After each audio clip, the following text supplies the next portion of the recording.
5টা, তাহলে আপনি যদি এই প্রত্যেকটা দিয়ে যদি আপনি জানতে চান, যেমন আই নাম্বার, আই হলো ইন্টারেস্ট, যদি প্রশ্ন দিয়ে বলে সুদ কত, ভাই কি কত, সুদ কত, তাহলে এটা একটা সূত্র হবে না। তারপর বলো সুদের হার, আর দিল সুদের হার কত, প্রশ্নগুলো বোঝার চেষ্টা করেন, সুদের হার কত। এবার দিল এটা দিবে না, পি দিল, কি দিল ভাই, পি দিয়ে বললো আসল কত, আসল বা মূলধন কত, ঘুম ধরে কার। তারপরে এন বললো সময় কত, সময় কত। অলরেডি 4টা প্রশ্ন করা যাবে। কয়টা প্রশ্ন করা যাবে? 4টি প্রশ্ন করা যাবে। সুদ কষার কয়টা প্রশ্ন করা যাবে?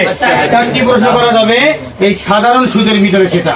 তাহলে খেয়াল করেন, আই যেহেতু আমরা জানি ইন্টারেস্ট, তার মানে আই হলো সুদ কত, আর হলো সুদের হার কত, কি হলো আসল বা মূলধন কত, এন হলো সময় কত, এন হলো সময় কত। এখন আমরা যখন অঙ্ক করবো আপনাদেরকে সহজ সরল ভাবে একটা কথা বলছিলাম যে যেহেতু 5টা জিনিস, যদি সুদ চায়, যদি সুদ চায় 100 তো আছে নাকি, এটা কান ধরে নিচে দিবেন। কোথায় দিবেন? স্বাভাবিকভাবে বুঝাইতে চাচ্ছি, যদি আপনার সুদ চায় তাহলে আপনার আই তো থাকবে বাম পাশে। আই কোথায় থাকবে? কোনো মান দেওয়া নাই, বাম পাশে। নিচে কত? 100। আর বাকিগুলো কোথায়? উপরে। আপনি খেয়াল করবেন, আই যদি এখানে থাকে তাহলে উপরে তো আই যাবে না, অপশনে আই থাকবে, ওটা হবে না।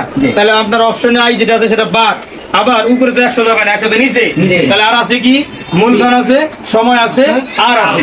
এই তিনটাকে ওখানে বসাই দিবেন, দিলে বাস অঙ্ক হয়ে যাবে।